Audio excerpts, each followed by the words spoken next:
beautiful people. Welcome to the Loose Cannons. I'm your boy Sammer, hanging out with my guys Poppy Latte and Stank, and of course, of Real Bucs Talk, Dr. Pless. But before we start tonight, it's only fair that we acknowledge something that is heartbreaking to us, because not only is Shaq one of our favorite players on this show, but we consider him a friend. We consider him one of us. He's a brother of ours. And to hear of his daughter's unfortunate accident with the drowning and her passing away, it's absolutely heartbreaking. It's terrible. We're parents. I mean, I can't even imagine it. So we have a GoFundMe link in the pinned comment at the top of the screen in the chat. It's basically just to send money to his foundation to just kind of show our support. I'm not a big fan of prayers and thoughts, because I don't think that really means much sometimes. So this is a good way to kind of put our money where our mouths are, our hearts are. I don't know how else to really phrase that. It's pretty shitty, but if you can, $5, $8, or $58, just to kind of show some support to the family and what they do, and maybe shine a little bit of a light on a terrible, terrible moment. And with that being said, I think it's only proper that we honor Shaq Barrett, his family, and his daughter with a moment of silence.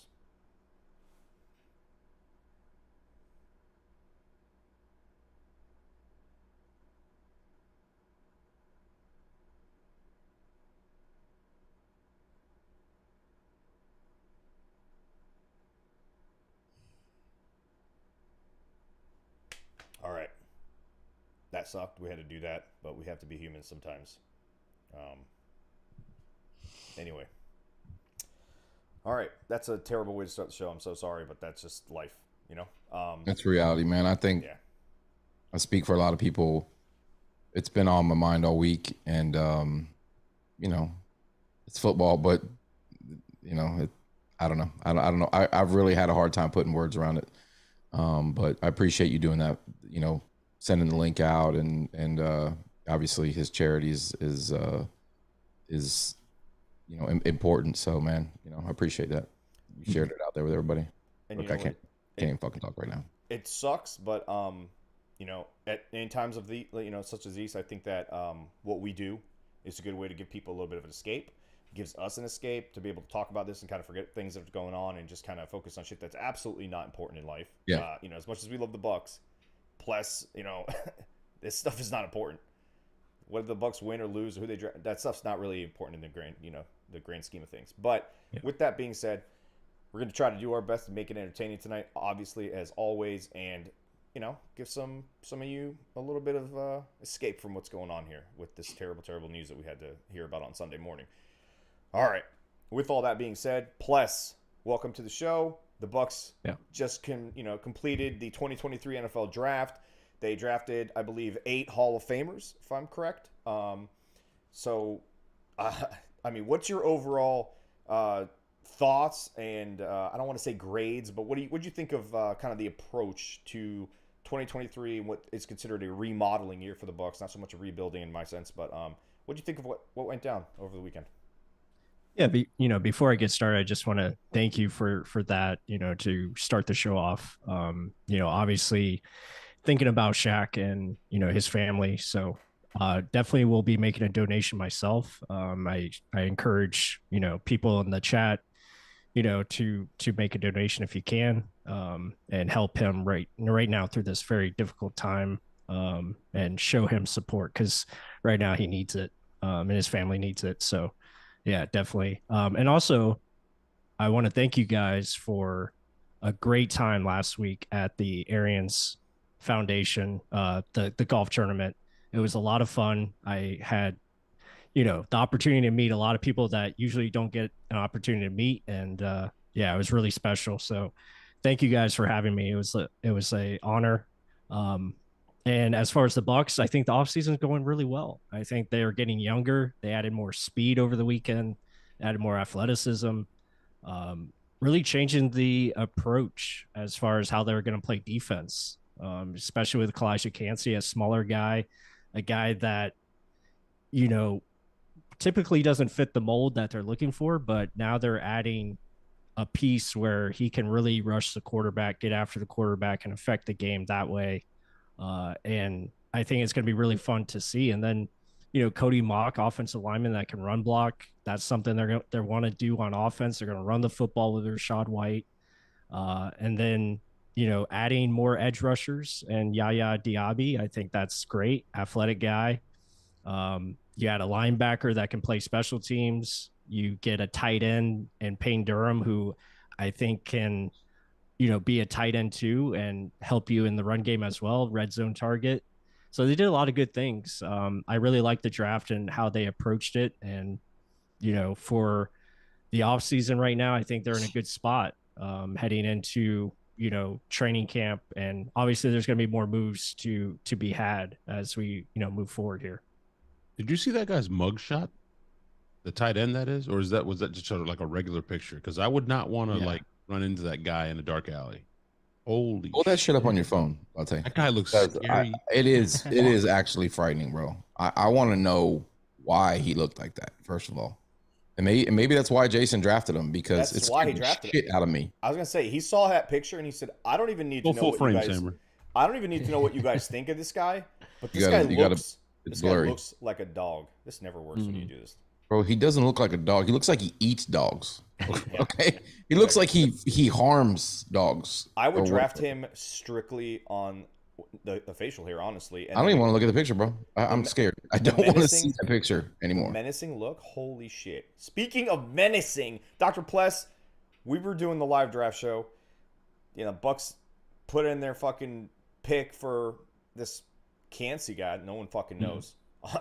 We react like absolute morons because we have no idea who this guy is. Everyone in the draft like, who's this fucking guy? We watched a couple of clips. I'm like, oh shit, Hall of Famer, Aaron Donald 2.0. Let's go. Hold on a second, Saber. Listen. Sorry, everyone in the chat. Sorry to my brothers that my internet took a shit. It did again today. Luckily, we were able to fix it. Why we're 20 minutes late. I was watching the show, and what a shit show, like Saber said. So shout out to you guys because you guys held it down. Listen, I blame everybody. Chicken wings. Mm-hmm. It was but the reaction was beautiful because it was my reaction. It was like with the 19th pick and the 20th, the Bucs. It was like, who? What? Yeah, we all had our names, right? We're like, oh shit. But then we all collectively, when they start showing the ESPN the highlights, I was like, I blame Peter Report. I blame everybody who did mock drafts. Nobody mocked this guy. I never even fucking saw his name. I was shocked. I was like, who the fuck is that? I tweeted. I was like, we were all wrong. LOL. There was only one person in all of Bucs. I was actually right. There was only one person in all of Bucs land, from PFF, from local to fucking NFL Network to goddamn fucking ESPN. Mel Kiper. The fuck's Mel Kiper anyways? There was only one person who was right. You know that was? By the way, we were missing this kind of energy. We were missing. You guys missed me last week. Anyway, there was only one person right. It was fucking Stanker, baby. That was me. Stanker drafted a fat guy. And then he said, a fat guy. Everybody's like, we're going to draft the safety that went 45. No, I knew we wanted to beef it up, bro. We needed some beef on this team. Not only did we go draft. What's your mock draft that you had? It was dog. Fat guy. But not only did we go fat guy at 19, we went fat guy for the first 3 picks, right? Yeah. But absolutely, I saw the highlights. And Stanks is right, by the way. We had all these big brains come on leading up to the draft. Not one of you fuckers told us about this guy. So it's not our fault. We're not here to be the fucking draft expert. Nobody. This is Trevor, Dr. Pless's fault. Trevor Sikkema's fault. Anyone who talked draft with us, their fucking fault. All right, Pless. This fucking first round pick, dude. Hold on, Sammer. Because somebody just said, Jonas Stegler just said, what happened to Stank throwing the football to Ronde Barber? Stank, you want to talk about that for a second, bro? Look, I was gonna let Pless break down the film. What's the breakdown? What's Dr. Pless's breakdown on his my leg is still cut up. That was pathetic, bro. I feel like B-Rabbit, like if you had one moment. My leg is still cut up. Opportunity. One shot to just grab your dreams, bro. What you guys don't know. What you don't know, because it wasn't in that particular clip, and I have another clip I haven't released yet. I tried to throw it again to him. It was bad. It missed him by a mile. Then he comes around, gets off his golf cart, makes a beeline for me. I have it recorded, by the way. And he goes, "That was fucking pathetic." That's what Ronde Barber said to me. That was fucking pathetic. Your throw to Yo Murphy though was really nice. That was a good one. Yeah. I mean, I can't. Oh. I know how to throw a football. After the Ronde, it was you can't recover from that. I don't think you should ever. Stick, you should never be allowed to throw a football. King Cook, Sanker, you called the Cancey pick. He didn't call the Cancey pick in particular, but he said that we would draft a fat guy. So we will give him credit that he did nail that. Pless. And he was the smallest of the fat guys at that position. By the way, when did 280 become? When is that a small guy? Right? 280 is small all of a sudden. He has fat abs. This guy is Aaron Donald 2.0. Yeah. If you'd stop interrupting me, maybe Pless could talk about him.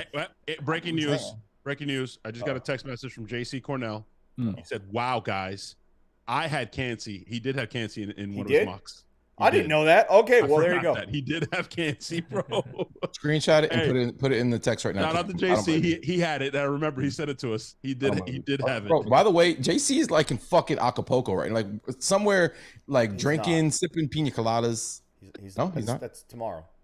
Oh, okay. Well, maybe if you responded to our fucking messages throughout the day instead of fucking pretending like you work for a living. I work for a living. I work for a living. Anyway, Pless. Explain to us who this fucking Hall of Famer is that we drafted and why he's going to be better than Aaron Donald could ever dream of being, please. Hold on, JC Allen's in the chat. JC, you didn't. I didn't see your publication. Hey, dipshit. Talk about Cancey going number one. You are not the guest on this show. All right, you're muted. Okay. Go ahead, Pless. Go ahead. Oh, man. Do you want me? And let me know when you want those clips playing, man. Let's fucking do this. You can play them anytime you want, but yeah, Calijah Cancey, I think it's a lot of fun. Again, he is top 5 athletic ability. Like as far as like athletics testing, he was elite in every category. He's the only issue with him is obviously his size. Again, 6'1", he's got shorter arms. He was in the first percentile of that category. So he's an outlier. But what makes him so good is his technique. And as you guys see here on the tape, I mean, he knows how to get after the quarterback, knows how to disrupt the pocket. He knows how to win with lateral quickness. He has a pass rush plan. So, I mean, he's got everything you want. I mean, you're seeing it here. His ability to just win one-on-ones, pushing it with power, as you see there. He's got the total package. So I think he's going to be a lot of fun. They're going to utilize him in different ways. As you're seeing here, they utilize him on the edge. That's something that you're going to see going up against Darnell Wright there.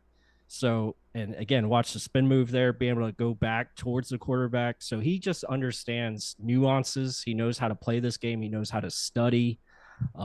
He knows football. Like he's really high level intelligent.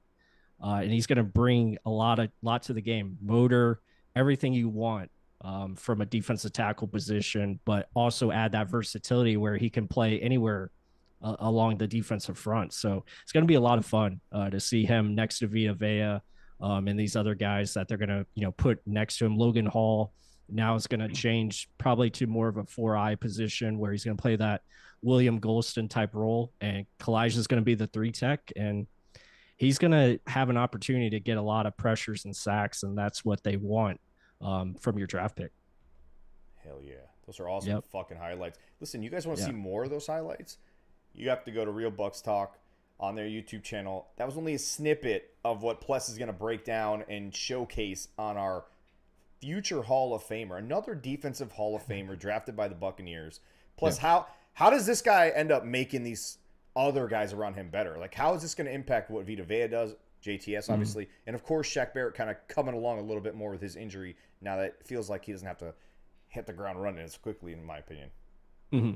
Yeah, I think what he does is he's going to take, once they see him start winning these one-on-ones, he's going to draw more attention. So what does that do? That frees up Vita Vea for potential one-on-one opportunities. And that's not good if you're an offense, going up against our defense. But Calijah, again, very good kid, captain. He's going to be the guy that does everything right. He's going to work very hard. And I think he's got an opportunity to add on some more weight if he wants to get up to like 285, 290, and still, maintain his athleticism. But he's got a skill set right now where it's NFL ready. And I think that's the most important thing. And, looking at the decision a lot of people were thinking, okay, maybe offensive tackle, maybe Anton Harrison.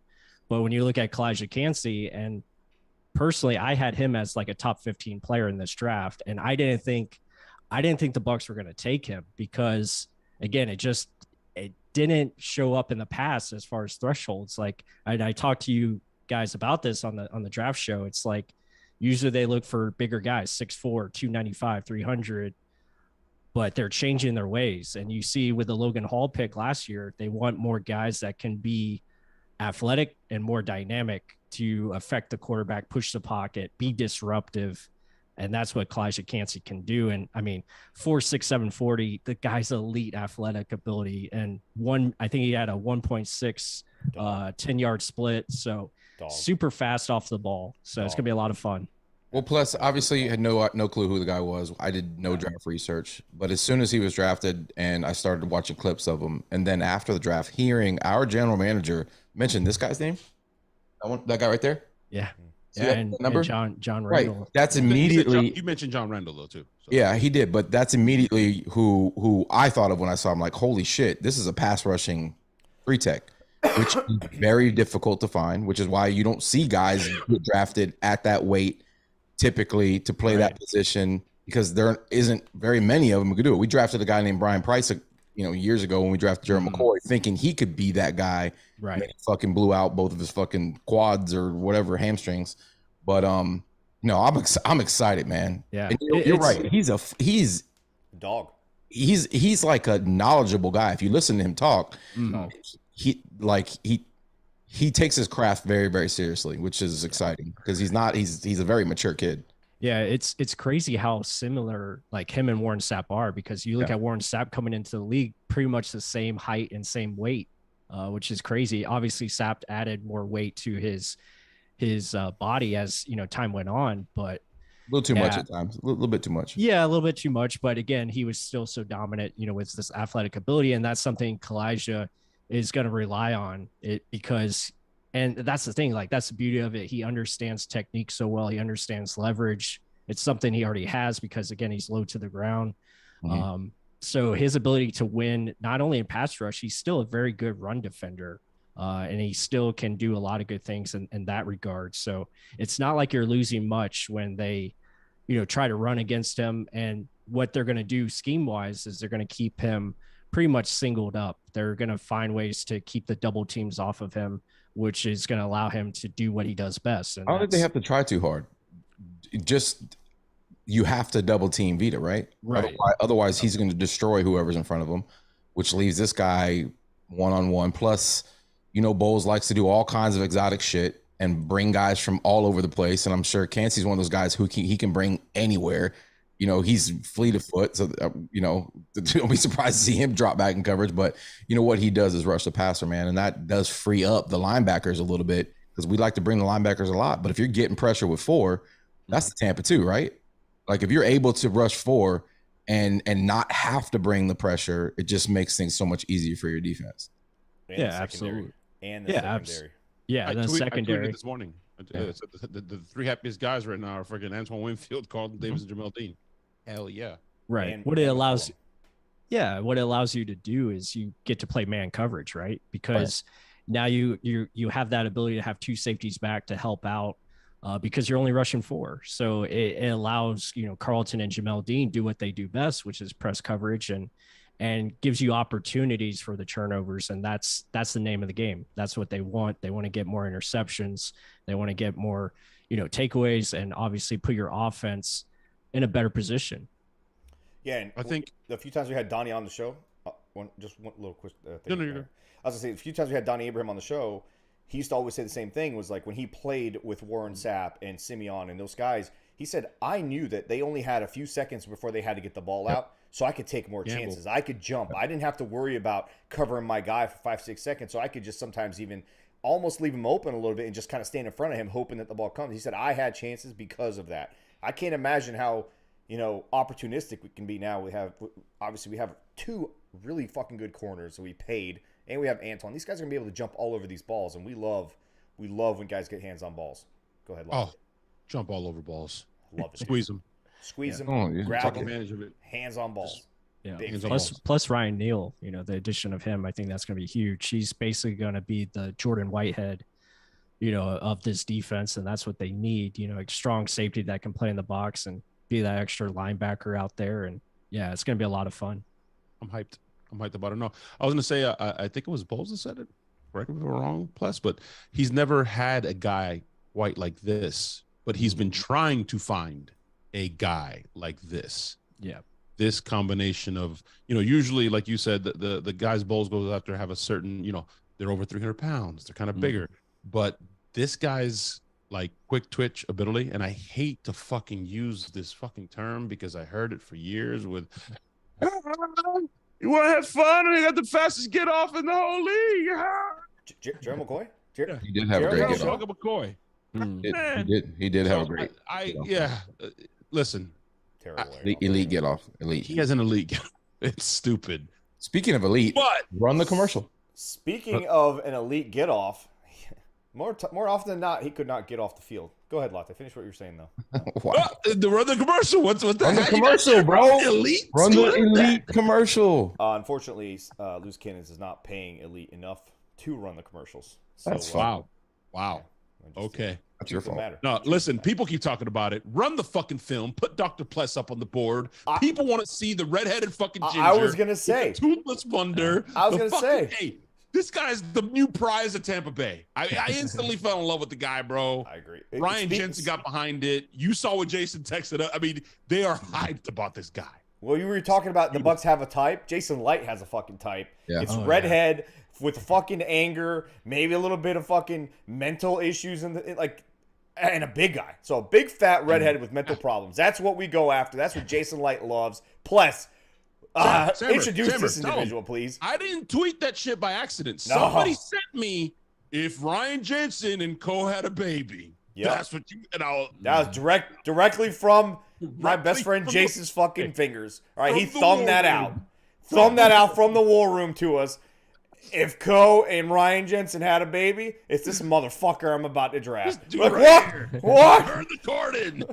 Listen, as a grown man who's missing teeth, and I choose not to replace them. I have plenty of money. I could easily replace my teeth. I knew immediately when I saw him and the camera panned to him. He's with his family, and you just saw that big old gape in the smile. You already knew, bro. You already knew. Yeah. You know why though, Stank? Because that's the exact smile he'll have when he pancakes you. Yes, that's what you're gonna be looking down at or looking up at. He looks like a dude who's giggling his ass off while he's fucking destroying you, driving you into the ground because the whistle still hasn't been blown and he knows it. Yeah. Guaranteed, Sam, he's gonna be an elite fucking mic'd up player. Mic his ass up. Fuck that. He's gonna be an elite. He's gonna be an elite Loose Cannons guest. That's what he's gonna be. Oh yes. Yeah, he loves the game, and that Bucs video with him having the Bucs logo in between the teeth, that was pretty awesome. Saved that gif, bro. I saved that shit. I'm gonna be using. Here's the tape, Plus. That was so great. But I mean, you skills. see him here at the first play. I mean, he's running the guy out of bounds because he's just so physical. See him here. He's gonna body slam this guy, take him down. But elite run blocker. I mean, he just knows how to move people. Once he's engaged, he's going to stay engaged and not let you go. So, yeah, there it is right there. But that needs to be at the end of every show. He's just nasty in how he plays the game and loves to finish guys. I mean, you'll see it here in the next play, the pass protection, where he's going to body slam this guy. Again, pass protection is probably his weakness because we just haven't seen a lot of it, but he's just nasty. Again, here's the play that I was talking about where he just rides the guy out of bounds. He's going to keep on going. It kind of cuts off, but again, leads to a touchdown. So yeah, he's just really fun. Fits the scheme, super athletic, can move. One of the best second level blockers I've seen so far. I know it's early on tape, but he knows how to get to the second level and he never misses. Like he always connects. Like whoever he's going after, he's gonna get them, and he puts their ass on the ground. And yeah, it's a lot of fun to watch his tape. Probably one of my favorites in this draft as far as tape. Just studying tape. Like he was Didn't we all call it, or like as soon as I saw that guy's picture months and months and months ago when he was starting to get some run, like Jason Light. Jason Light's drafting that guy, bro. Everybody do it. Before he, the back and forth conversation, I tweeted that shit out without knowing. I was like, this screams Jason Light right here. Small school, and he looks like that. It's a Jason Light. It's perfect Jason Light pick. Like LDBC's most wanted sent us a super chat. He said, "Is Jason Light's wife? Is Jason Light's wife an angry redhead?" No, she is a beautiful brunette, and she's very classy. And she's a very nice woman. We've met her a couple times. She is phenomenal. So no, she's not an angry ginger. No. Speaking of Mock, I was gonna say, this basically means left tackle, new starting left tackle Tristan Wirfs. Yep. Mock is gonna be a guard next to the redhead himself. He's gonna learn from that guy. I have it on very good authority. He will be the heir apparent to Ryan Jensen. He will be playing next to him to learn his ways and eventually take over that position when Ryan Jensen is done destroying people at the NFL level. All right, he might go do it in a different fashion, but once he's done, it'll be Mock. So it looks like we're getting a kind of a good shuffling in the O-line there, Pless. Right guard or right tackle more than likely going to be Gadecki. We have a bunch of guys coming back. We still got fucking Bob Hennessy. We still got Leverett. We got Stinney coming back. Like all of a sudden we have a unit that's probably going to be our strength. Yeah. Well, I think it's going to be definitely more athletic. It's going to be a dynamic offensive line that can fit the scheme and what they want to do, and that's run the football, and that's going to be awesome. And obviously play action is built into that, and I think with their commitment to running the football, I think that's why they feel comfortable putting Luke Gedeke out there at right tackle. They feel like this scheme is going to help out their pass protection. But yeah, I definitely think you'll see a legit competition at the guard spots, whether that's Cody Mock at left guard or right guard. You have Nick Leverett, I think, as a favorite for one of those guard spots. I thought he played really well. And then also you got to factor in Rob Hainsey, and then also Matt Filer, who they brought in. Maybe he's competition at right tackle for Gedeke. And you look Is that the guy who played for Pittsburgh? Plus, he did. He played for Pittsburgh, but the last I heard Ledger talking about him, and he was like, nobody's talking about Filer. Like he could easily be the starting right tackle. He could, yeah. The last couple of years he played left guard for the Chargers, but yeah, he definitely could be, a possible right tackle candidate. And but overall, I think the offensive line, obviously with Tristan Wirfs going to left, I think that's a natural progression for him. I think he'll do fine there. He's elite, athletic left tackle that has all the skills to make that transition. And then the guards, I think you're getting faster, whether that's, Leverett, Mock, or Hainsey and Cody. I think you got a good combination there for sure. Now it just depends, like, how they see it. And there's a lot of versatility there as well. A couple of guys can play outside or inside. So I think that helps you with your offensive line and as far as depth pieces as well. I've heard several people say that Yaya Diaby was a steal. I don't follow the draft like a lot of people. Whoa. Since when are you fucking driving the show, bro? I am allowed to turn the leaf over to Mock, bro. I'm the oldest one here. Every time we go on the road, I'm the driver, and I'm allowed to drive the show whenever I want. Sometimes I just let you guys. Anyway, go ahead. He's muted. Go ahead, Latte. What did you want to add to the Cody Mock conversation? No, Pless wasn't finishing his point. I don't know if you had anything to add. That was rude. That was rude. Fucking motherfucker. That was rude that you muted me. Just moving on to Yaya. Like, wait a minute, bro. Were we done with Mock? Yeah, I don't know. Some people were saying here that they don't trust. Still have questions Gadecki. in the chat. And then the other comment that a lot of people were making, I saw on Twitter and obviously in the chat here, is that they're a little bit shocked. They thought Bob Hennessy was the heir apparent at center, but Bob Hennessy's been working his tail off the last two off seasons and right now to be a left guard or a right guard. He's been working to be a guard. Has he been a center? It's been mostly as an emergency type scenario, but now we have the guy who's a little bit more built to be a center. We can all agree. I mean, Bob Hennessy, awesome. We love the fucking guy. Doesn't look like a center though. Samer, you were feeding Bob Hennessy your meats at our hole, and you and him had a long conversation. What, like 45 minutes? You and Bob sat down and talked. What did he tell you? He told me he's going to be an absolute dog at guard, and that's why he chose guard, because guard has G in it, dog has G in it. Just makes sense. D-O-G, offensive guard. Makes a lot of sense. D-A-W-G, but okay. But dog, can You can put DWOG, dog, you know? But Sam, either way, you gotta called be a this fucking signing. boss. You called the signing. Jonas Steckler says, what about the guy from the Chargers? He should be playing left guard. I mean, that's another good fucking solid piece as well in the interior.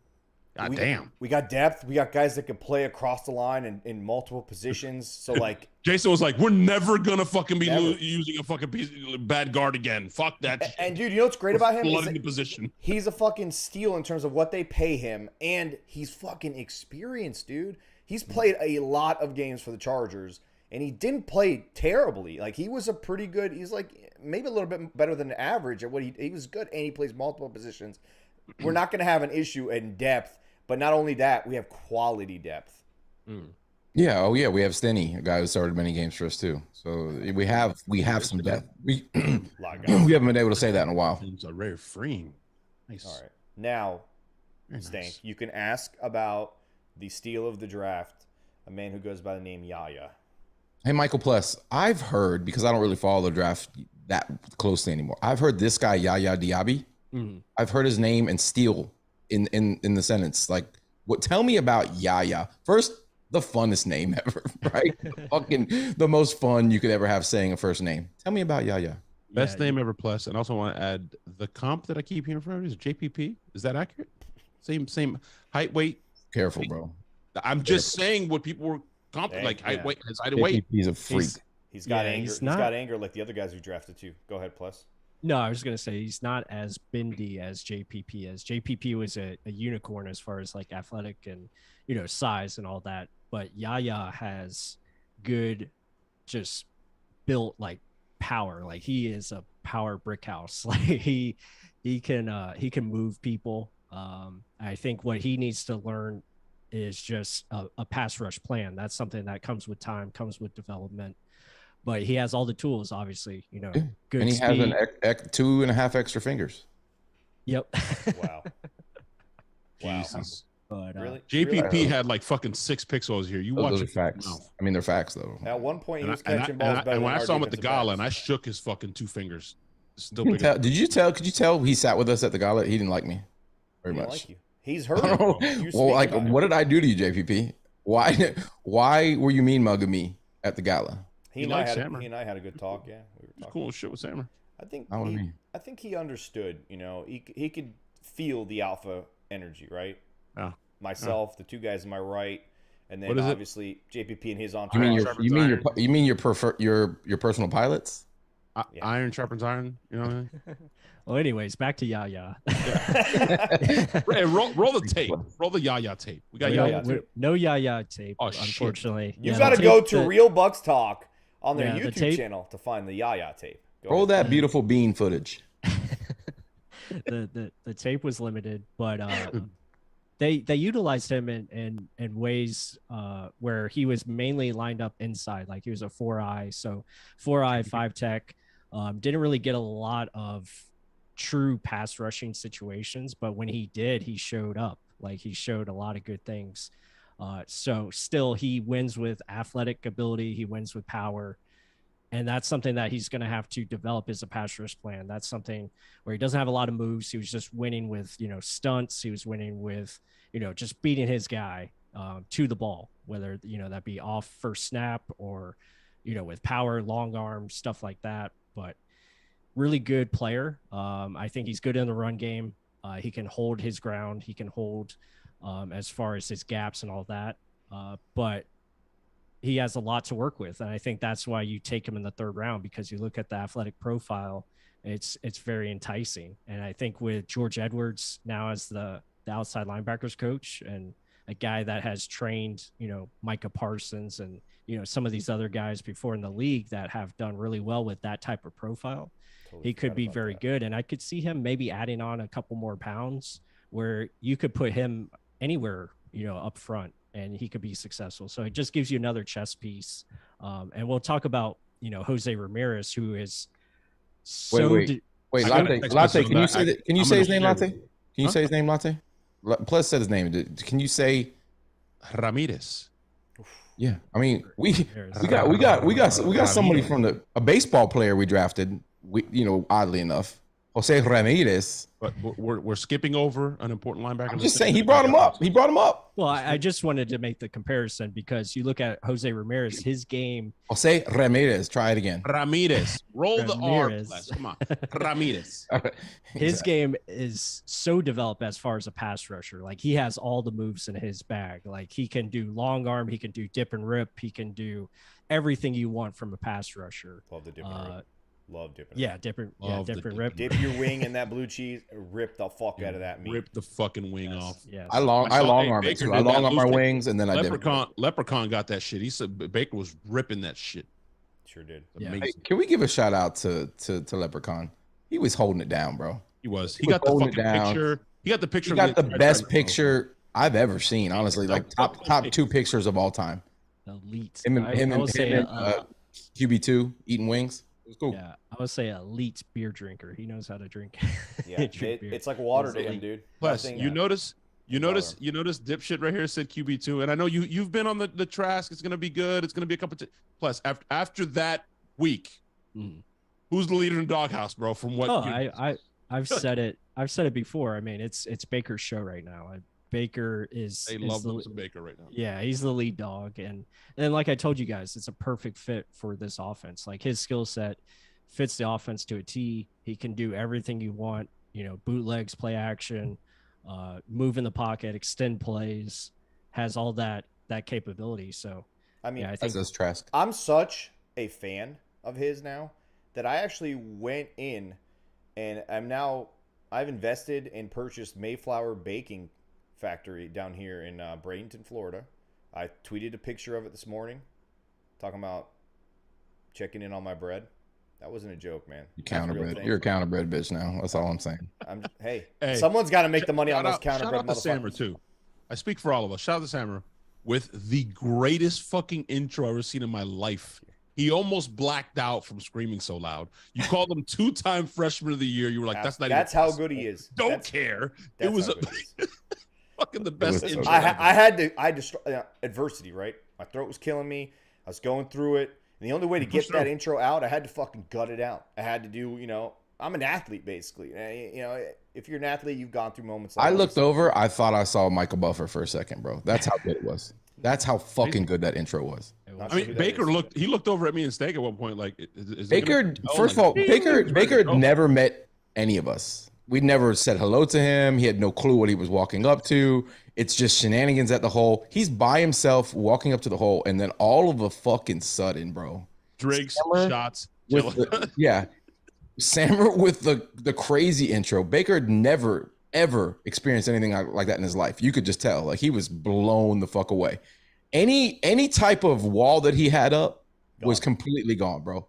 He basically would have jumped in the hot tub nude with us at that point, bro. That's how much he was in with us at that point. Speaking of walls. Hey, wait, Sammer. Jonas Steckler says, how many drinks did Pless have last week at the hole? And there's only one person that can answer this question, Sammer. And I'm not trying to stereotype. I'm just saying certain people keep count of certain things, like how much food is consumed and drinks and money, etc. Stank, how many drinks did he have? Because I know you were keeping count. Yeah, you think I was paying attention at that hole? Your ancestors. Anything at all? We know your lineage, so we you gotta let us down there, bro. You're supposed to keep track of this. Like 17 and a half, but if you really think that I was paying attention, you were in charge of inventory that day, right? So I feel like I know you can't count, bro. But just I feel because like I have an abacus on my wall over there doesn't mean I have to count everything I do. Speaking of counting, Pless, with these two defensive linemen that we've drafted, putting them next to each other, running stunts, how many sacks can we expect from these two fucking studs and future Hall of Famers? Well, I think Cancey has a legit shot for 7 to 8 sacks, and I know that's a lot, especially for a rookie, because rookie defensive linemen usually don't put up a lot of sacks. He's playing next to Vita. He's not human, dude. Right? Vita had 7 sacks. Playing next to an actual alien. Yeah, with a sack that's the size of most running backs. To be honest, with the hole that was put in the earth from the fucking asteroid from Armageddon. That's who he's playing next to. It's insane. So Vita fell over. All right. Sorry, go ahead. No, I was gonna say they both have opportunities to put up numbers. Diaby, it just depends like how much is he gonna be on the field. So sacks for him probably be a little less. Probably like if you can get 3 to 5 sacks from him, that would be awesome output. But I think Cancey obviously is in contention to put up 5 or more and definitely get, close to that 7 to 8, type sack range of a season. And that would be really awesome to see. And same thing with Jose Ramirez. Like with him, I think his pass rush ability as a situational pass rusher, he's got an opportunity to get a lot of sacks as well. And that would be a lot of fun because he's just pure. Like he's so effortless with how he gets after the quarterback. It'll be fun to watch him for sure. He's one of my favorites. If you have to say steal, he would be my steal of this draft class. Well, Pless, don't get all chubbed up or anything, but this came within the walls of $1, not from Jason. I'm not going to share my source, but the text reads, "Oh, you're going to like this next pick. Just trust me. You got to watch him. His 10-yard split in Indy was elite, like Freeney elite. For Jose? So were his shuttles, not to mention he knows how to rush." I said, wow, he has a pretty good get off. And it said 1.53 10-yard is elite. Oh, yeah. Yeah. Plus, can you speak to that? I don't know what the fuck that means. I'm getting text. What the fuck does that even mean? I'm not in my head because I'm not in my head. I have no idea what you're talking about. I have no idea. 1.53 elite. So what that means is it's quicker than fast. So his elite acceleration. So his ability to start and stop is top. Like so he's like notch. Tyreek Hill. He's the Tyreek Hill rushers. Oh my God. Wow. So he's just super quick. He's super quick in a short area of space, which is what you want from your defensive lineman. Right. Now, him going long distance, he ran a 4.73, which is still pretty fast, for 40 yards. But again, it's not, 4.4. It's not in that elite category. But his 10-yard split is elite. I mean, anything under a 1.6 is special, or anything under a 1.7 really is special for a defensive lineman, especially when you're carrying. Yeah. I mean, that's running back type numbers right there. 1.53. That's elite start and stop. You know what gets me excited about a guy like that is that he won't have to be like Bowles is such a savant when it comes to his scheme and the way he deploys players and the way he kind of moves them around like chess pieces. That's a toy for Bowles, bro. Yeah. That's a fucking convertible fucking Ferrari. I'm just going to put you in this package and we're going to unleash you with your strengths type of player for Bowles. Right. The biggest thing for him is going to be special teams. And, that's where, him versus Cam Gill, that's going to be his competition. So can he be better at special teams than Cam Gill? Can he find a way to contribute there? And then, maybe at certain points of the game, he comes in for a pass rushing opportunity and he can help your team that way. So that's where I see him, early on, and hopefully down the road, he can be a guy that, you can count on as far as a starter. And plus, I think you're leaving out something important. Dude had 33 home runs, 17 RBIs. He's got an on-base percentage that's fucking incredible, bro. I mean, you can't like leave that out when you're talking about this guy. You can't teach it. You can't coach some of that either. So we skipped over though, guys, and I tweeted this out. Drafted accurate stat. I googled that, by the way. Those are real stats. We drafted a linebacker as well, Pless, that looked. I mean, I'm not a film guy. You are. That's why we bring you. That's why we bring on the experts here. That's what we do. We provide you with the best coverage because the big brain and what you do when you know that you're the best is you bring in the people and you surround yourself to be successful. And this is what we do. I don't fucking break down film. You delegate. That's what bosses do. Fucking Pless is the fucking boss of film. So, from my very uneducated opinion, Pless, this guy looks like he can drop into coverage. That's allowed as a linebacker? You could drop into coverage? Apparently. Yeah, that's allowed. Like good? Cover the and be fast and have a C on your chest? Oh, you get this guy a C already? Wow. Pless, well, I hear there's going to be one up for grabs, so makes sense. Yeah, hopefully I don't butcher his name, but I believe it's Servacier Dennis. It's Savassier. Savassier. Just like pour out the Courvoisier, it's Savassier. Hell yeah. That's what Jason texted me right before the pick. I didn't know what he was talking about. He's like, draft me the Servassier. And I was like, what are you talking about? And all of a sudden I was like, oh shit, makes a lot of sense. Go ahead. No, he's a perfect fit for what they want to do defensively. From a middle linebacker position, he knows how to blitz. He's quicker than fast, so not like super athletic, but he's twitchy. So he knows how to move. He knows how to get to sideline. he's a little bit smaller, obviously, only I think about 228, 6 foot in that range. So getting off blocks, getting off of, double team stuff like that's going to be kind of trouble for him. Not elite range, but he can come down and make plays. I mean, obviously 7 sacks last year, and he's a very good tackler. So I think the upside for him is obviously great at special teams. That's where he's going to make his money. And I think he offers you, potential competition for linebacker 3 with KJ Britt.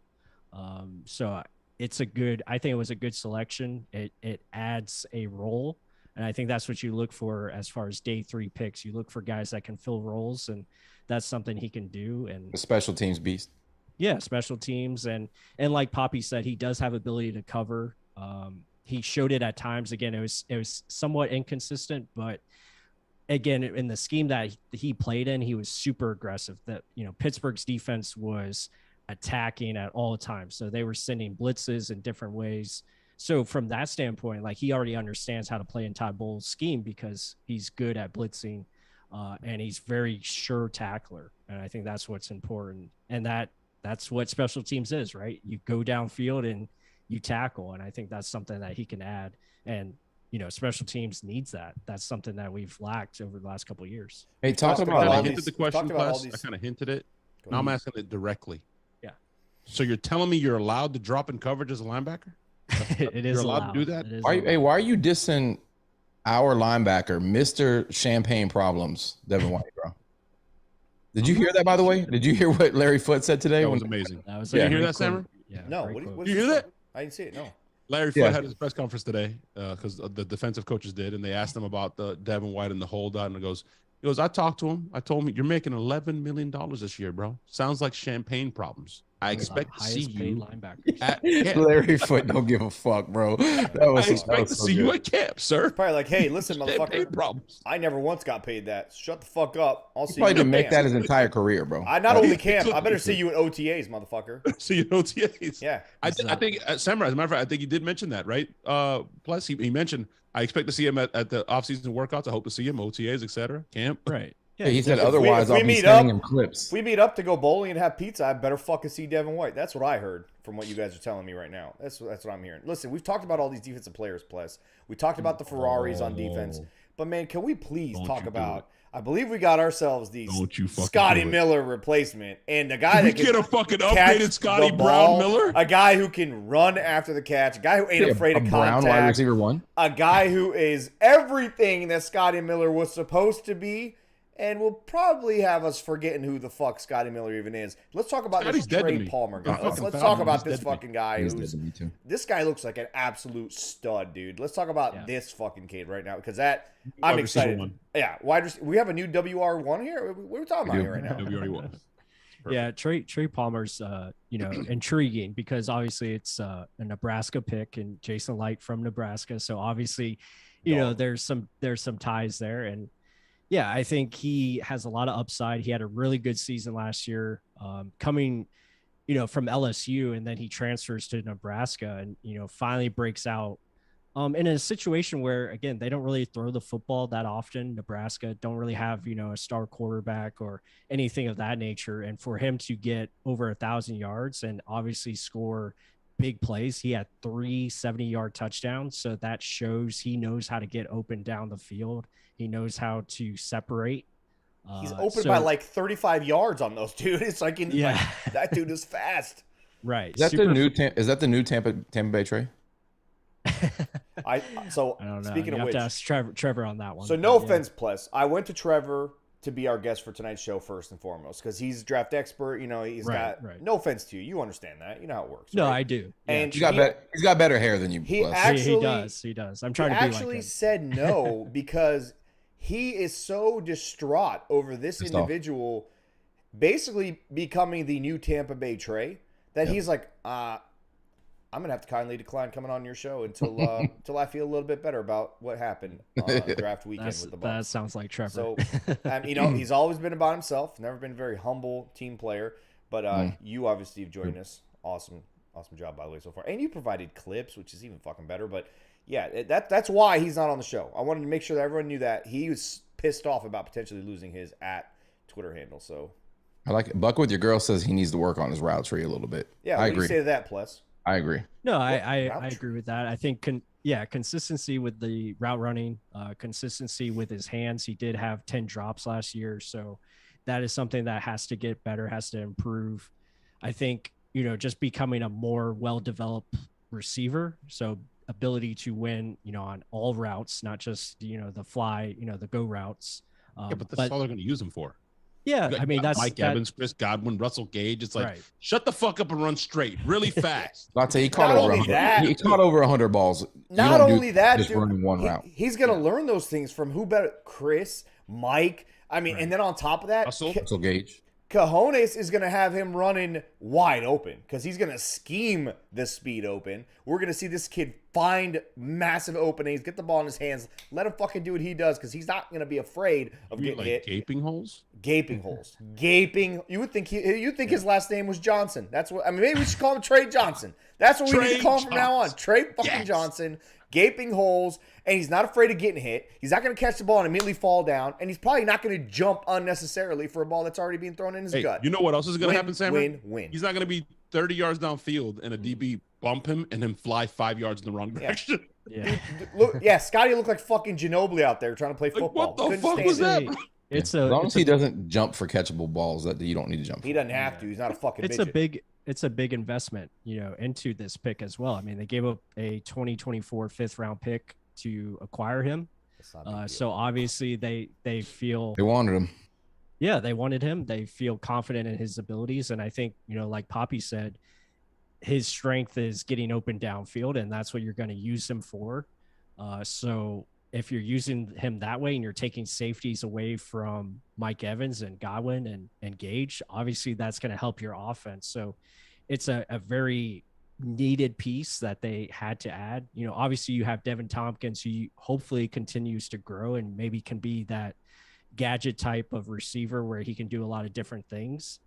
So it makes your wide receiver room more dynamic, more balanced, and it's going to help you out overall. So yeah, I'm excited to see what he can do. I think he's got a lot of talent. Obviously being recruited by LSU, he was a very good receiver out of high school. Yeah, so there's scrub.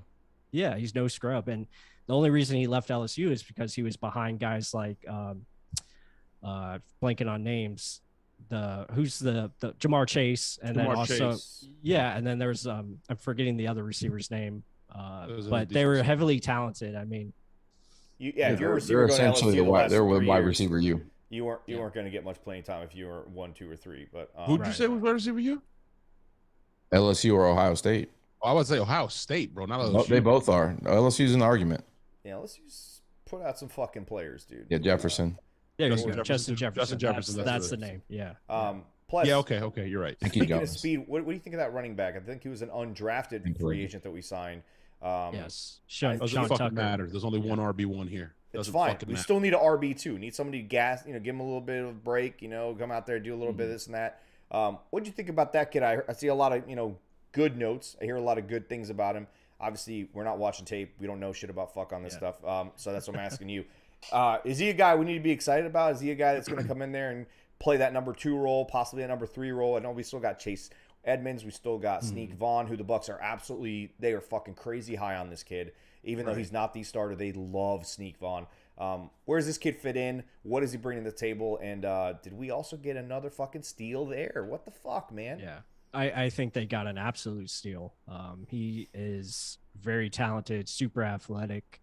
The only reason he fell out of the draft is because before the draft, he had a heart condition that came up. So that was something that they had to monitor. Obviously, he's been cleared.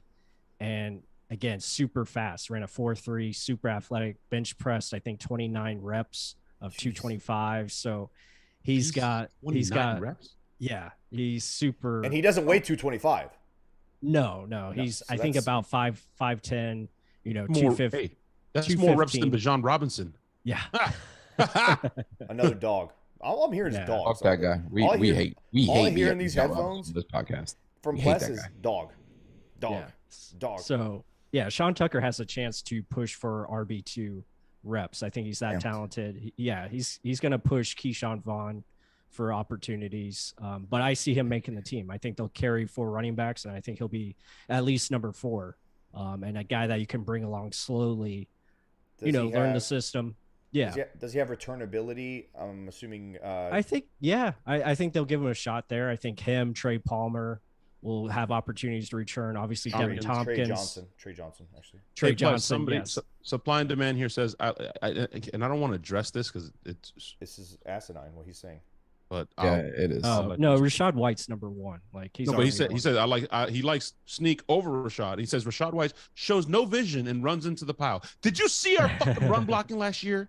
Are you fucking blind? It didn't matter who the fuck ran. The pile ran into him. Yeah, it's a new scheme. It's going to be wide zone scheme. So this fits what he wants to do. That's Rachaad White. It's a perfect fit for his skill set. So it's going to allow him to show off that vision because he does have vision. He does have patience, and he's going to be able to run to the outside. He's going to be able to cut back, which is his strength. Rachaad fits more of what they used to run with Le'Veon Bell in Pittsburgh, where he gets to kind of glide a little bit and then make the decision that he's going to go this way or that way. And once he puts his foot down, he's gone. So as soon as you said he had no vision, I stopped. That's what he's great at. He's got incredible vision and patience. Mm-hmm. Yeah, Plus, absolutely. We have all been bullish along with you on the Bucs. We all enjoy the draft, except for this 3-year hiatus where the draft hasn't mattered. It's been which has been really weird. Didn't matter at all. Wow. What happened? I don't even know. Anyways, still got studs though. Still got some studs. Did you see the mock drafts that are coming out for next year already?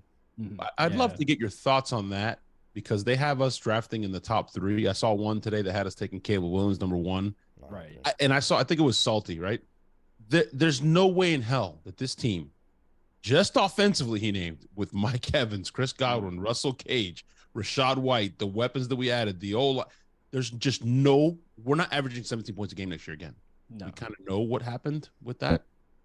That's just not happening. And with this defense getting stronger and being the main reason we won fucking 8 games last year, if the offense is just incrementally better, we win 10 games. I'd like to get your answer on that and how you think the other NFC South teams did, because I think the Saints did shit. Atlanta, although the sizzle, the flash, Bijan is fucking nice. They should have taken Jalen Carter. What the fuck are you doing? Absolute idiots. In Carolina, who the fuck is Bryce throwing to? I'll leave it on Pless now because he knows what the fuck he's talking about, but I think we had the best draft and we still have the best roster. So I don't know why they have us fucking drafting Caleb Williams next year, number 1 overall. We're not going to be anywhere near the number 1 pick. And we have the best quarterback in the NFC South. We do. As of right now, we do. Baker Mayfield, absolute dog.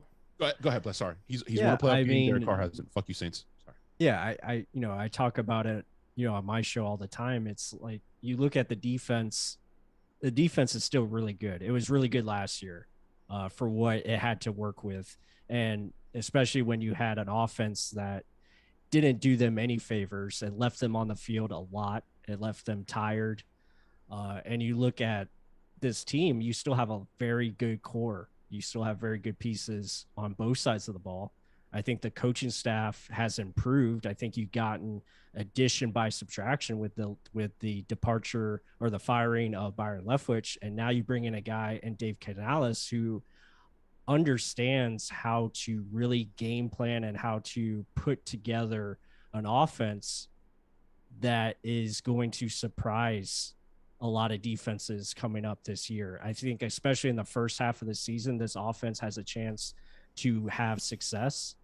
The key is going to be when they get into week 8, week 9, week 10, will Dave be able to make those adjustments and figure out a way to attack defenses differently because they figure out your tendencies. And I think he has that capability. Now that remains to be seen. Again, it's his first time offensive coordinating, but I really like what this offense is going to be philosophically, and like just with the play action that's going to come along with it, the run game being incorporated more, you're going to see a lot more design plays to get guys open. We've already talked about Mike Evans being used in motion pre-snap, getting more free releases for these guys. I think it's going to help them out tremendously, but this team is built on defense. The defense is the strength, and I think that's what is going to help them win games. So at minimum, I think you're looking at 7 wins. That's the minimum. I think the potential, like Poppy said, is for 10 or more. Now, again, you have to stay healthy. You got to get the right bounces. If certain players go down to injury, yeah, I could see it collapsing. If the quarterback play is not consistent, sure, we could maybe win 4 or 5 games. It could be a down year. But I feel like the scheme is going to be that good where quarterback play can kind of be hidden, and you can lean on your run game, and you can find enough consistency from either quarterback, whether that's Baker or Trask, to get enough points. And I agree with you, Poppy. I think they're going to definitely score in that 24 points per game range. And I think that's all you need, really, because I think your defense is going to be that good if healthy. If they would have scored, we have a way better defense than the Seahawks. If they would have scored 24 points last season, they would have won like 12, 13 games. Like, yeah. It was probably ridiculous. would have contended for the Super Bowl. Yeah, we had inconsistent play from the quarterback last year, and we won 7 games. Rest in peace to his daughter. I don't want. I'm bringing up Shaq, but Shaq was on our show. He said as much. We were kind of shocked. He was like, teams started playing us differently. I don't know if you caught that, Pless, on the show, but he said, teams started playing us differently offensively. They started playing super conservative.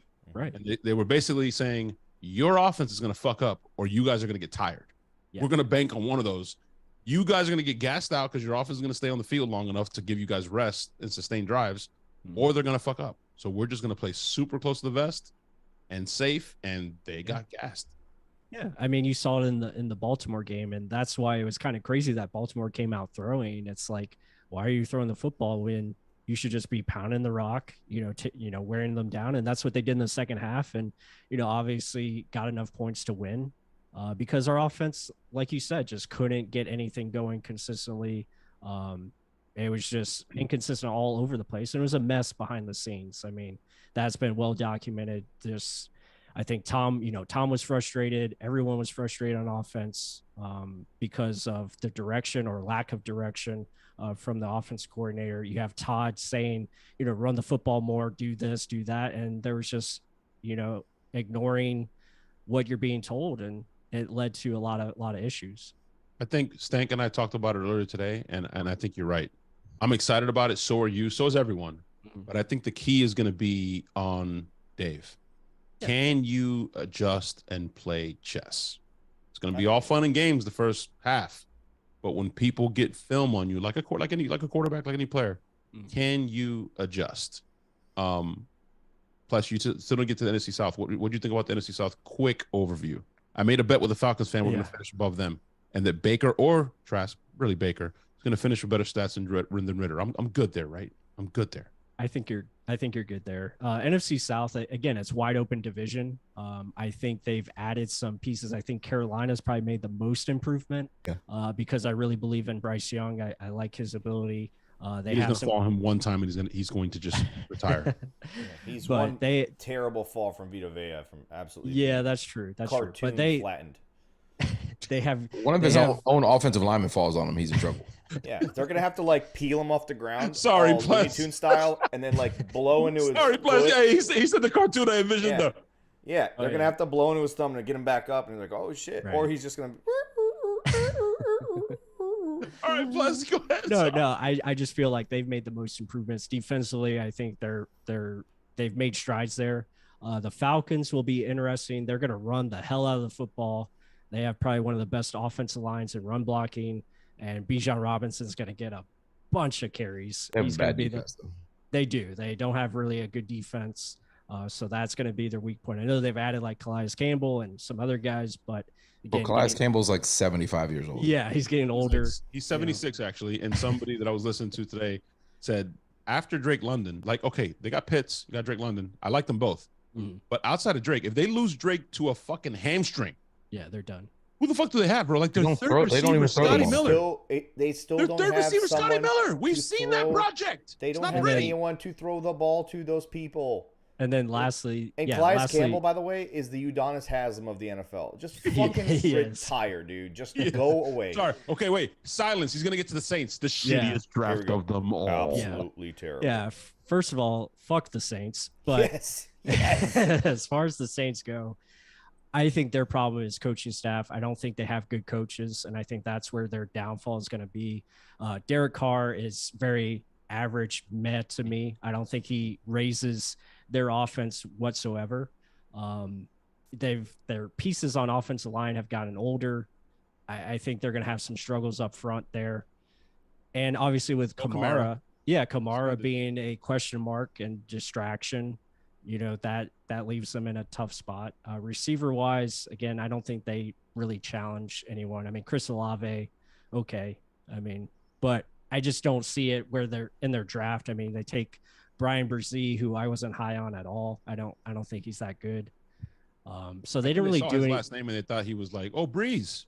No, but he sucks. They thought it was somehow related, and they're like, "Oh shit, we got it."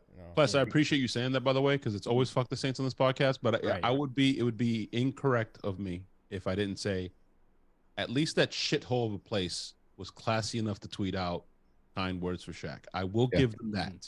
Yes. I will give them that. That's whoever runs their social media is probably Bucs fan. That's because the interns that are hired to run social media accounts are never from the actual town that the they're from team, here. Yeah, so they're probably actual internet. Somebody from like New York, somebody from Seattle, somebody who's lived in a place that wasn't covered in feces and smelled like absolute dog shit all the time. So they probably like, what, we should do something classy here for these other people.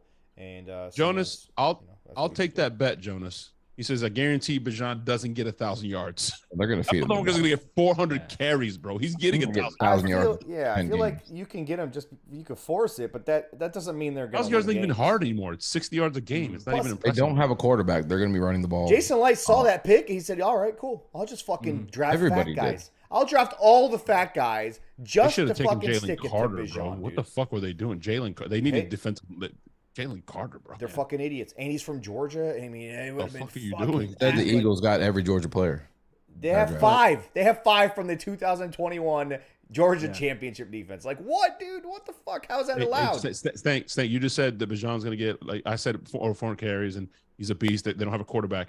Fuck, they don't have a quarterback. Fuck the fact that he's a beast. They took him 8th overall, bro. They're going to get money back on their investment. They're gonna ride him like the Rams rode that running back for a few years. Todd Gurley until his knee fell off. He's Todd Gurley 2.0 in my opinion. It's the same story with every back like that. Yeah, he's good. They don't you know what sucks bro. They don't last long. You know what sucks those think is this. I was talking to my buddy who's a Falcons fan, and he was arguing the pick, and I'm like, dude, you want a Jalen Carter. Shut the fuck up. You want a Jalen. This is a luxury pick for a team ready to win. And I was like, it's the same thing. You just mentioned it that happened with Saquon. Went to the Giants, and all my friends who are Giants fans are excited. I'm like, you wasted him. 4 years. You're not winning a fucking Super Bowl. Why would you take that guy? Waste of 4 years, dude. No, you're not winning a Super Bowl. And you're not going to pay him more likely. And if you do, you're fucking reaching, right? So you got to get a running back when you can actually utilize him and then dump him after the 4 years. Because that's really, I mean, the Titans are, I think, the only team that's re-signed their guy recently that's like a big name. Maybe the Colts, I'm not sure. And it's kind of worked, Sammer, because as of late, he kind of hurt his foot. Derrick Henry, he's kind of falling. But that's all they do, though. That's all they do, and it's all they're gonna do. It's totally different. What people don't realize is Tennessee had the defense to go with that offense. They had everything, really good fucking defense. And Tannehill able to run the ball and play. Clock management, ball control. They did. The Falcons don't have it. Tannehill's the modern Trent Dilfer, takes care of the ball. So he's a better than Trent Dilfer, actually. He takes care of the ball, makes good decisions, and more athletic. stays out of the way. Will Levi's going there, bro? Huh? Will Levi's? Levis?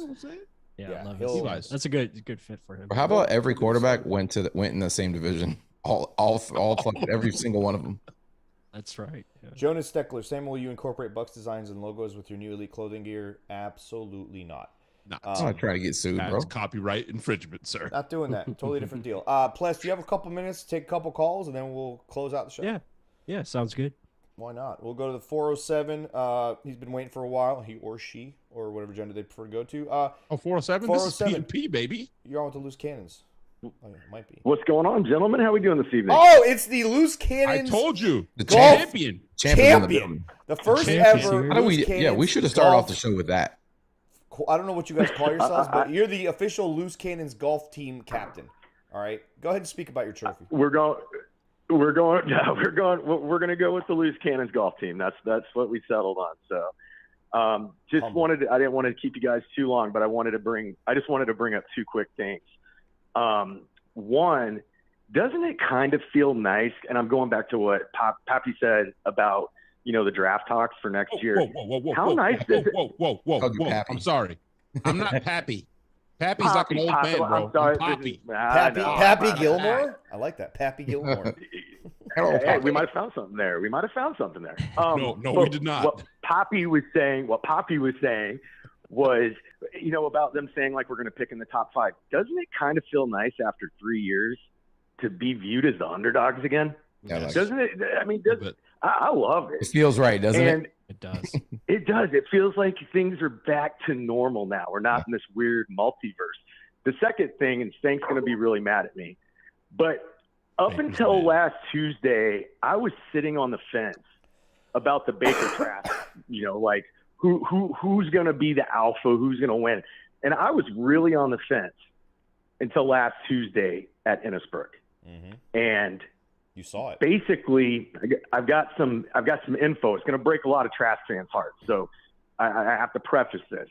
But my wife happened to be hanging out at the hole with my sister, the wives of a couple of they're hanging out. They're the wives of players, and both quarterbacks came by the hole. Yep, Pless was there. And my wife, but my wife and my sister, I keep a little stash of fireball shooters and stuff like that. It's a necessity in scramble tournaments. They offered Trask one, and Trask declined for a Jello shot. Oh no!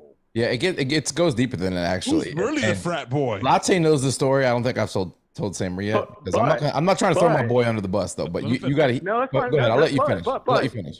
But when we came back around, I went back down because I said, "Hey, I need to grab a couple of those." And then when I was walking by, I just happened to see Baker, and I just, fist bump, man. Hey, you want to do a fireball or you want a Jello shot? And he said, no, the Jello shots are for the girls. Let's rip this fireball, bro. Fist bump, and after that, I walked back and I just said, yo, they were like, hey, who were you taking a picture with? I was like, the motherfucking starting quarterback of the Bucs this season. Listen, John, all right? That's awesome. I'm going to tell you something that I have not told you, and I'm going to be breaking a little bit of news here, all right? When Kyle Trask came to our hole, he was extremely respectful. Very nice guy. Oh, nice kid. Of course. But let me tell you something about Baker Mayfield. He knew that the people at that hole, and the women specifically, were wives of golfers. And you know what? Did not faze him at all. He was checking your wife out big time. He was checking out your sister big time. He was checking out JC's wife, who was hanging out with us for a little bit, big time. He was checking out her friend who was there with her, big time. I mean, respectfully. He grabbed my ass. On them. He grabbed my ass, which was he wasn't trying to he wasn't trying to be disrespectful or anything like that. But he was, I mean, he pulled Sam aside. He's like, respectfully, you guys all outkicked your coverage. Yeah. He goes, hey, this is the hottest group of people I've ever been around. That's what he said to me personally. So if you look at the video I posted on Twitter. You can't hear what we're saying over the music, but he pointed back, said, "Is that she you?" And I said, "Yeah, man." And that's when he gave me the dap. So no, I mean, what he knew. He was like, oh. He knew. But I will say this. My wife did say he was very friendly, but she had googly eyes over the fifth player in our group, Mr. Mike Allstott. Oh, so who wouldn't, bro? I mean, who doesn't? Who wouldn't? Have you seen Mike Allstott's jawline, bro? Yeah, like.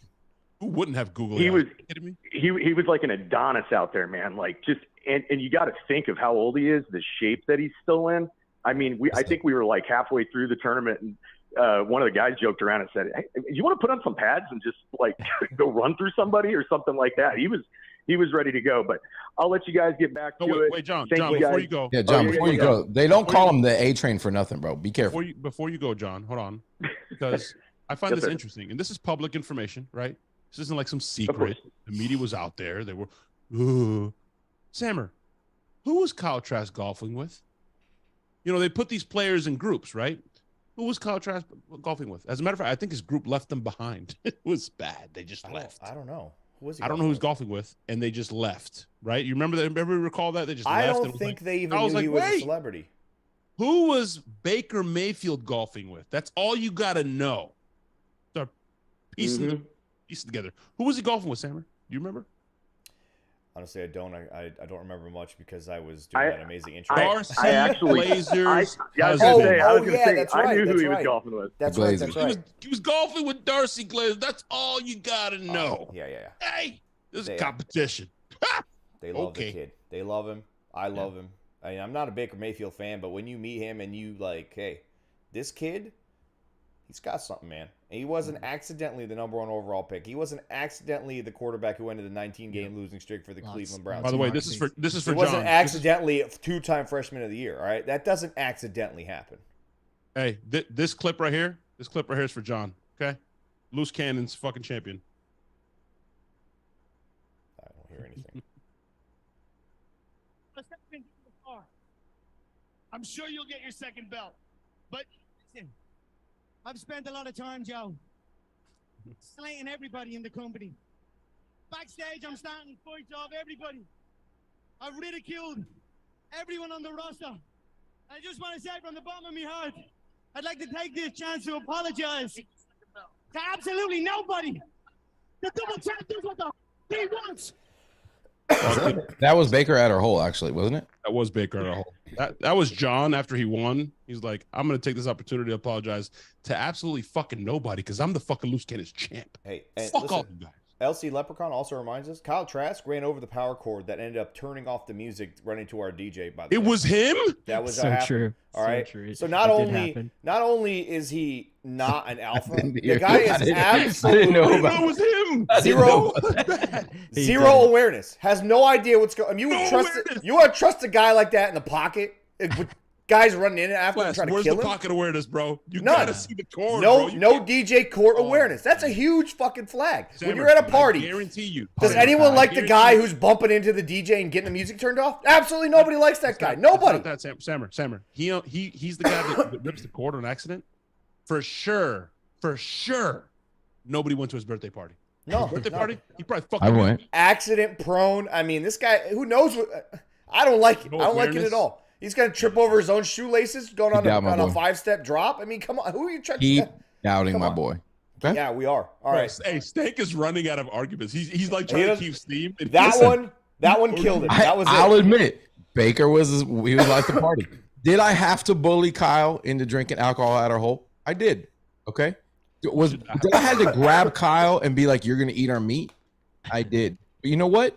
He followed instructions Holy very, shit. very well, bro. We didn't even talk about that. He said, "No thanks. I'm not really Yeah. eating meat right now." That's what he I'm not said. eating. He said I'm not eating or drinking, but I bullied him into both What? eating and drinking. How the fuck? It's a tailgate on He's a my best fucking friend, bro. golf He's my course. best friend. I had to pull him aside and say, "Hey, bro, come on, you're making me look bad here." You know And what I finally think? fucking did. Thanks. No What do you guys offense to have in Poppy common? Latte, You're eating but I kale bet you Kyle Trask has counterbred. Hey, John's with me though. He's I'm a- not I'm a eating bread fucking- right now. He's I'm not a eating bread right counterbred now. bitch, bro. Fuck both of you guys. I'll leave you guys. I'll leave you guys with this. More importantly, for Stank, you got 30 seconds left, no timeouts. You're on the 5-yard line. Yep. You're down 4. You've got to score a touchdown here, and you get in the huddle. Who do you think those guys are going to respond to? The dude that rips Jello shots, No. or the guy that rips warm whiskey, fist bumps you? I mean, I don't think there's much of a choice there, buddy. He's probably John, doing that were in you the there when we huddle put too. the Florida State fight music, agree, the fight John. song on? Were you there, John, when we did that? Yeah, when Devin disrespected Trask. Oh, we put Florida State's No. fight song on. I wasn't there, but legitimately, I think we were on the 7th or 8th hole, so we were quite a bit away. Bro, And listen. Mike Allstott, no bullshit, goes. It was during Sammer's intro. Even Mike Allstott goes, has that guy taken a breath in the last 2 minutes? It was He didn't hilarious. breathe. Yeah, he But didn't breathe. you could hear the FSU chant going on, and then a couple of us were like, they were looking at each other. I said, $20 says Kyle Trask is at the hole right now. Fucking Devin. So the best part was that we named Mayfield Biff Mayfield, and we named Kyle McFly, right? Yeah. felt And like his response, Pless will tell you to a T. Like literally, I had a oh shit moment with Sammer later on that night because Pless, you saw it. You played the Florida State fight song. He turned around just like fucking McFly. He was like, Oh, come on now, guys. That's not just like he was talking to Biff. Oh, you know, Biff, I gotta have time to write down the homework. That's not. I'll remind you all again. Who wins in the end? Kyle McFly. Kyle McFly wins in the end. No. Okay. Biff McFly Mayfield, wins. Biff Mayfield already has the playbook. Biff is out there waxing Kyle's car at the end. Wait, so already past. Altered the fucking universe, bro. And That so will wasn't Kyle. what was And so will Kyle. I want to take this moment to welcome Byron Leftwich into the chat. Byron Leftwich just called him Kyle Trask. Emphasis on ass. Ass. Hey, Wait. John. Good call, John. Byron White, bro. I know you know. Hey guys, have a good night. All right, Later. Thanks, John. Byron's in our chat right now for real. Holy shit. Leftwich is in here. Byron Leftwich. Leftwich. I mean, who else would change their name to Byron Leftwich on purpose? There's no All more right? check marks, so it might be Byron. Who knows? That's it seems legit. We got 2 more calls. Let's get We this know he's out of not the way. working. We know he doesn't have a job. Well, Byron, bro. He didn't deserve that. My company's hiring, He bro. didn't Hit me deserve up. that. He didn't deserve that. All right. Hey, JC put a poll out 7 minutes ago. Who will win the competition? Baker Mayfield's winning by 81%. And not even close. Yeah, not my even boy. close. Not even close. All right. 770 area code. You're on with the loose cannons. You got 10 seconds. Man, oh my God, 10 seconds. Oh my God. I knew who it's it been was. forever. That is- It's I been knew- so long. I knew who it was. Yeah. Bro, first of all, where the fuck have you been? Oh, You've shit. been crying in his Jameis Winston flakes. What's up? Well, you know, Corey. I'm in season. You know, it's AAU time, so I'm coaching and stuff. Now, obviously, because you can tell by my GoFundMe, but you know, we're making it rock regardless. But I always retweet it. check it out. So I tweeted, you know, once I looked at see what was happening with the draft, I just tweeted that, hey, look, you cannot avoid the physical position in the most physical sport. You can't avoid them. You have to build your team. And I wasn't a fan of building through the trenches, you know, 7 years ago when I was young and dumb and just wanted to. I looked at football like Madden. You know, I just give people speed. No matter what their overall was, they just You're had to still be a fast. little dumb, though. Didn't matter. Yeah, it's dumb as hell. But I was good at Madden, so it didn't matter. See, I made up for it. But that's just not real. That's not practical, right? To the real game of the NFL. You build your team, and I'm gonna tell you something about this. Is it how you say his name? Kalijah. Elijah. Kalijah. Okay, I was Killer right. Cancey, how you say his name, all right? He eats wings and he Yeah. fucking shits on offensive linemen. Go ahead. Listen, he's a fucking monster. Absolutely. I just went and did some film on him. He's a fucking monster. We might have, and I get people who are like, you know, the dude from Georgia or whatever. He comes with absolutely zero headache. He's a fucking football player who can play on every single line. He's strong as shit. He's fast as shit, and he's the perfect complement to Vita Vea. And how we want to be aggressive on defense. I'm thoroughly excited about that first round pick. Like, and then we go to the tackle that we drafted. I guess that's a Cody Mock. Jensen Jr. Yep. Yeah, Jensen Jr. Straight mauler. I'm like, man, Number I see 69, what's by the going way. on. Yeah, my favorite number, as you know. I'm actually excited about what we're trying to build. You know, once again with light, and I've got this process going in my head, man. That trust the light process, I just leave it alone now. I don't question what he does. I don't question what his staff does. Because earlier Like, in the it's offseason, you were crying, were you not? Man, shut up. No, it ain't had nothing to do with light, though. It had nothing to do with Sounded light. a lot okay? like you were, though. It had something to do with me not wanting Baker Mayfield trash ass, and I still don't want Baker Mayfield as my quarterback. And it is what it is. We're going to have to just deal with Baker Mayfield this year. I just know what he is, and that's just what it's going to be. You'll be surprised. So we're going to build. You will be We're gonna- surprised. I won't be. surprised. I hope I'm wrong too, Corey. Hey, Corey, I'm with you. I'm with you, Corey. He had a better roster. He in is Cleveland. going He had to a be better roster in a better Cleveland. system built for his skills. He had the number one rushing attack and offensive line. Corey, hold on. Corey, I'll send you a video, and you're gonna be surprised on how good he's gonna be in this offense. I told these guys, I was like, his career is very similar to Drew Brees. Like, he's on track to really do well in this offense, and I think you're gonna be happy with the result. I hope you're right, bro. Corey, we went through the Finger in my timeline throat. with Pless. Throat We went through the emoji. timeline with Pless, right? Like, we defend Jameis, right? But we can do a little defending with Baker, just a little bit, right? Give him a First chance. year, had a decent year. Give him a Second chance. year, went to the playoffs, won a playoff game in Pittsburgh. Third year, fucks his shoulder up, plays injured the rest of the year, and then they trade him. They did it on purpose. They fucked him on purpose at the end. When was the last time the It is what it Browns is. won a playoff game, bro? Hey, we'll So- see. We gotta give him a chance. Win in a this playoff system. game and one out of When your Bernie out of your- Kosar was Y'all Bernie trying to Kosar tell was me You're trying to sell me. It's not going to work. Baker Mayfield, I know who he is. He's trash. So anyway, it's fine. It's okay. It's going to be okay. We're going to get through this season. Even if he's trash, he'll be better than Trask. The division is actually worse than Baker Mayfield, so I'm cool with that because the division is worse. So we still have an opportunity to win this division, have another division crown, and play another and host another home playoff game with a deeper roster. I think our roster is probably as deep as it's going to be for the next few years. I love the draft. I love the positions that we addressed in the draft. I think some of our second-year players are going to take a leap forward. I think JTS is going to take a huge leap forward. Emphasis on huge. I think he's going to have a great season this season here. Because Corey, let me remind you, though, all those things are true, and we were $79 million over the cap at the end of the season. We get a lot of cap next year. Yeah. We did. Jason's done magic with really very limited fucking, pieces at his. Cut Corey off already? He's gone? He's gone. Yeah, good call, Corey. That was Sam. Great call, Sam. Corey. I don't know why you cut him off. Yeah, bro. If all those things he said come true. His Twitter account. If all those things that he said come true, that means we're re-signing Baker. I'm just saying. I know. You hate Baker that bad. We're going to host if we win the division the way he said and we're deep and all this stuff, that means you're bringing Baker. And guys, I say all this stuff about Baker. Don't count out Kyle Trask as well. I think he's got a legit shot. Thank you, Pless. To be the starter as well. I think he fits the offense. And he's right where he's comfortable. Where nobody fucking believes him, bro. You just can't. Exactly what he was in college. Nobody gave him a chance. You can't count him out. Can't count him out. All right. Well, I'm gonna count him out on all fucking 10. All right. So I moved on. And I did cut him off because Stank is under the impression that he actually texts with people, but he doesn't. No. He doesn't text with people. Things. I'm just saying. All right. Last call, and then we're out of here. The show's gone on a bit longer than anticipated. Yeah, and I need to order wings. Pless has to hit the gym.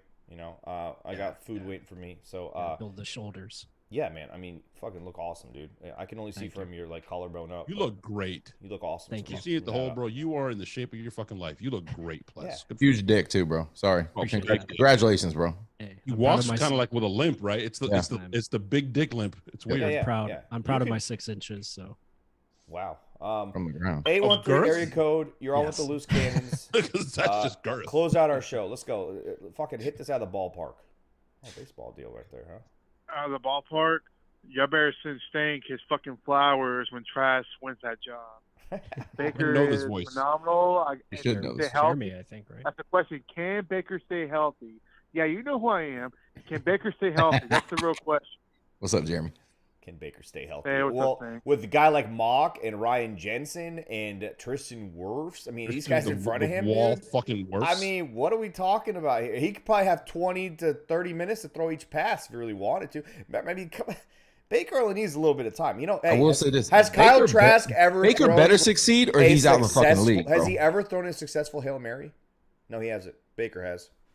If you watch my 21-minute video that I recently tweeted, you would see that in the highlights. Go ahead, Sammer, you should tell them about the interaction with Devin Garnett. Oh yeah. Listen, all I gotta with say Kyle is Trask, put Trask with Baker's the starters. Put interaction Trask with the starters. He's gonna get his chance, Jeremy. He's gonna get a chance to shut everybody up. He'll get an opportunity. That's why I'm not worried. Hey, give the man a chance. Give the man a chance. I'm not hating on Baker. I'm glad we brought Baker here because I feel like he would definitely give the best test to Kyle Trask. You can put the Blaine Gabbert, whatever. At the end of the day, put Trask with the starters, and if he does succeed, okay, I'll shut the hell up. All right, Jeremy, let me ask you something, Jeremy. Listen, he's going to get his shot. He's going to get his shot to carry Baker's pads back into the locker room. I think that's honor in itself, too. But let me ask you something, Jeremy. Opportunity. What do you think of that guy at the party who's always tripping over the DJ's cord and having the music turn off? What do you think of that guy? The booth and shit. Yeah, bumping into the DJ booth, always in the fucking way, knocking over bartender or not bartenders. What was the cord doing there, anyways, bro? Well, why was the cord in the way? What do you think of that guy, Sammer, Jeremy? Are you a fan of that guy? I gave you a fucking alley-oop, Sammer, about the Devin Garnett interaction with fucking Baker, and you didn't take it, bro. Which interaction? There was so much shit that happened, dude. Which one? Where he fucking played lost the Florida his shit State when he music. Played the Florida State music for fucking Kyle Trask. Then he looked at fucking Baker and he was like, "This is what it's gonna sound like when you go into Ray J." Oh shit! I forgot about that. You've already been to Ray J. Go ahead. Yeah. So before he left the hole, Devin played Crazy Train. He said this was gonna sound like at Raymond James. And he goes, oh, wait, you actually already know that because you played here and you lost. And then this is what Devin said to Baker. Baker stopped, turned around, like he was walking away. Mid-stride. Stopped, turned around, both middle fingers right in the fucking sky, right at Devin. And then he goes, yeah, and I still threw a 60-fucking-yard bomb. 70-yard bomb. And then he walked away. All right? That's a Didn't he say fuck you? Dog. Probably, I mean, fuck you, 2 hands, of course. That's what he's saying. Yeah. Right? I'm sorry, but you compare that to Kyle? Oh, come on, Kyle guys. Trask kicked the pebble on the ground and kind of just shuffled his way off like a fucking goober-ass fucking Forrest Gump-looking motherfucker. I mean, it was like, come on, dude. I mean, if Jenna was there, he would probably simped all over her and kept on. Like, come on, dude. Stand up for yourself, man. Holy shit. That's all I'm asking. Just show me a little bit of grit. What, someone's going to push him down? Grit doesn't always win football games. He's going to throw an interception. They're going to go pull it. His offensive linemen are going to try to pick him up. Those quarterbacks to our hole. We were testing them. Thank you. Exactly. Jeremy, listen. Baker's a guy you definitely want to. Yeah. Baker's a guy you want to have some beers and shots with for sure. I want a guy who's cool as a cucumber. People talking shit, he's still cool. People playing the FSU fight song, he's still cool. Shit stank. We talked earlier today, and you said the elite guys are the ones that can do both. Man, you got to. No, I said no. What did I say? Turn up. I said the psycho. I said a psycho is what you really. Yeah, hey, what about Kyle Trask strikes you as psycho, bro? He's calm when he should probably be pissed. Nothing. At all, bro. There's no way he's calling a play. He's been in the quarterback room. He's been in the quarterback room with a psycho. He's been in the quarterback room. There's no way he's leaning in that huddle, calling a play and going, let's fucking go, guys. Let's fucking, like, there's no energy. Some people got that switch. Spider 2, Y banana, X, no, Y. I mean, there's nothing happening. This is hilarious. You're telling me that he's been in the room, the quarterback room with a psycho? You think he actually sat at the same table as Tom Brady? Tom was like, bro, go sit in that corner. What do you think? He zoomed in while the other quarterbacks were in the fucking ring together? I guarantee. You go sit in that corner. That Tom Brady. Avocado ice cream, bitch. Every time Tom Brady passed Look at Alvin Martinez giving me my 99 every time Tom Brady passed him in the hallway or in the locker room, I guarantee you he shoved Kyle Trask. I guarantee it. He wasn't allowed to make eye contact with Tom Brady. And Kyle just said, ugh. Bro, if you think that fucking Tom Brady's touching anybody, bro, you could tell. You could tell. I should have shoved him. I should have shoved him as a non-football player and seen what he done. Kyle would shit on you. No, that's a grown-ass man. Tom Brady shoved him into lockers. Tom Brady took his lunch money. Tom Brady probably took his fucking paycheck. Just, hey, fuck you, all right? I'm the fucking dog here. Sit your ass over. Hey, where's your game? Where's your game check? It's mine now. Hey, he took his lunch money and he's like, all I'm saying is, I stood next to Baker. I stood next to Baker. Me and him about the same size.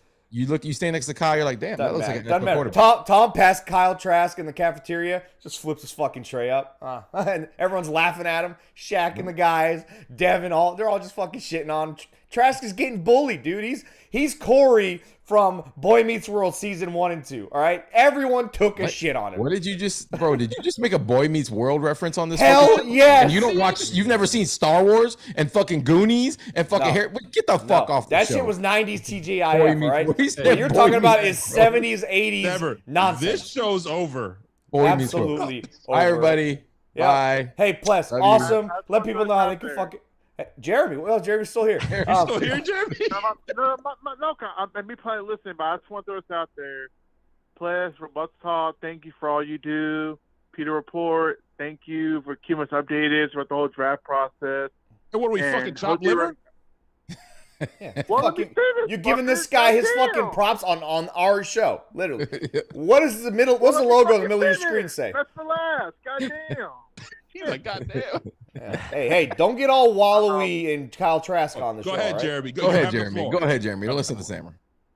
And thank you for Loose Cannons being the most entertaining podcast ever. There you go. Go Bucs. I'll take it. Love you, Jeremy. Awesome call. Made us talk a little bit, made us think, and great call. All right, Pless. He made him think. My Trask believers, bro. Don't be questioning Trask, bro. We have believers. All right, before I forget, people who are still in the chat, watching us, all that, hit the like button, hit the subscribe button if you're just now finding out who the fuck we are, and you're fucking welcome on top of that. So, just like The Rock singing in Maui or Moana, whatever the fuck the name of that movie was. Yeah, where he's saying you're welcome, that whole deal. And before I forget, don't forget to donate to the GoFundMe that will go directly to Shaq Barrett's 501c3 50/50 foundation. It's kind of what we think is the least someone could do to brighten their terrible time right now. So if you could donate $5, do that. If you could donate $8, do that. Or if you can donate $58, do that. If you can do way more than that, great, go right ahead. But we feel that would be kind of a nice gesture. Obviously, it's going directly to his foundation, and it's in honor of his daughter, who sadly, tragically passed away this past Sunday. And shout out to Bruce and his wife. They donated. Oh yes, absolutely. The Arians showed their hearts as well. Plus, let people know where they can watch you and the upcoming film breakdowns of all these rookies that we drafted or signed after the draft, and all the awesome shit that you guys do over there, man. Yeah, thank you, Samer, and thank you guys for having me on the show again. It's always a pleasure. Samer, that was well said, on Shaq Barrett as well. Yes, it is a pleasure. It's very, very awesome to be on here. So, you can find my work, me and my partner, Mark Ramirez, Real Bucs Talk. Go to YouTube, search it, subscribe, do all that good stuff. And yes, we're going to have a lot of content coming up over the month of May. A lot of film breakdowns and more NFL film as well, breaking down the team and also doing some like scheme analysis that we're very excited. So there'll be Baker Mayfield film talking about how he fits this offense. It's going to be a lot of fun. Awesome. All right, guys. Shout out to Mark Ramirez. What's up, Mark? Yep. Everybody hit the like button, hit the subscribe button. And again, do not forget to donate and show Shaq Barrett and his family in this terrible time some love from Bucs Nation and probably the entire fucking NFL world. So with that, go Bucs. Go Bucs. Peace.